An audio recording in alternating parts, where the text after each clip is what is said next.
సప్తవర్ణాల సమ్మేళనం హోళీ. మిఠాయిల్లో రారాజు మన ఆలివ్. అకేషన్ ఏదైనా ఆలివ్ మిఠాయిలతోనే. మనకి భవిష్యత్తులో పైపైన కాకుండా ఎలాగ మనం ముందుకెళ్ళాలి, ఎలా సిద్ధంగా ఉండాలనేది మనం ఆలోచించాలి. కొన్ని కీలకమైన అంశాలు చెప్పి తెలియజేస్తాను.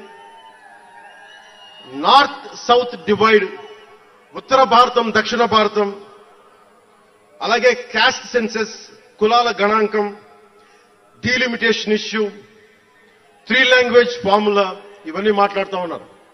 వీటి మీద అలాగే మనం భవిష్యత్తులో సనాతన ధర్మ రక్షణ బోర్డు కానీ, ఫ్రీ హిందీ టెంపుల్స్ కానీ, వీటన్నిటి మీద ఒకసారి మాట్లాడి నా అభిప్రాయాలు తెలియజేస్తాం.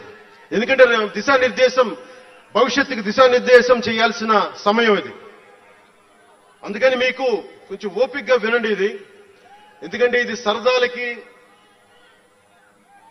అల్లర్లకి సమయం కాదు, ఇది భవిష్యత్తుని నిర్దేశించే సమయం. దశాబ్దంన్నర తర్వాత వచ్చింది, అంటే 2009 నుంచి ఇప్పుడు దాకా చేస్తే వచ్చింది.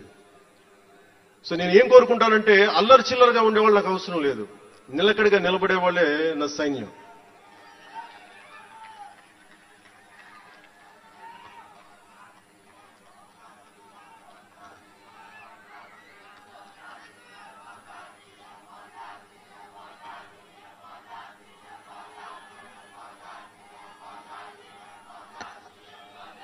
నేను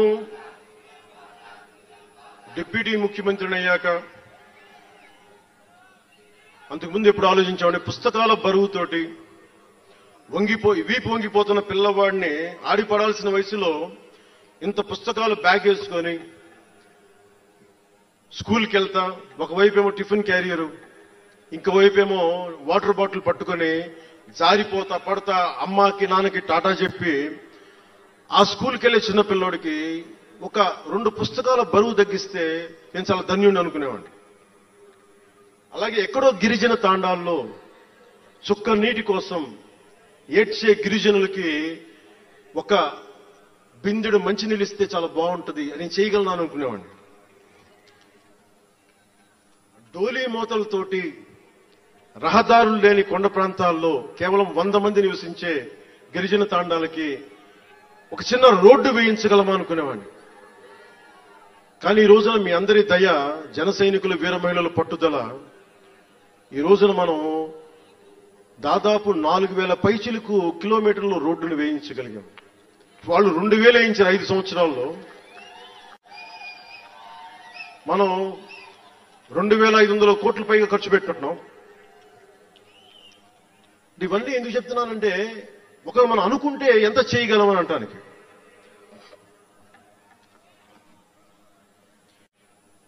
సమస్యలు ఏమున్నాయి మన దేశంలో ఇప్పుడంటే, ముఖ్యంగా పార్టీలో వేదిక పైన ఉన్న నాయకులకి, జన సైనికులకి, మీ అందరికీ కూడా ఇది చాలా కీలకమైన సమయం. 2047 విజన్ అని మాట్లాడుతున్నారు గౌరవ ముఖ్యమంత్రి గారు. 2047 ప్రధానమంత్రి గారు మాట్లాడుతున్నారు. వికసిత్ భారత్, స్వర్ణ ఆంధ్రప్రదేశ్, $2 ట్రిలియన్ ఎకానమీ, భారతదేశం ప్రపంచంలోనే 3వ ఆర్థికంగా బలంగా ఉండే దేశం అవ్వాలని ఆలోచిస్తా ఉన్నాం. ఇంత బలమైన దేశం కావాలి అంటే బలమైన ప్రజలు ఉండాలి, బలమైన నాయకత్వం ఉండాలి.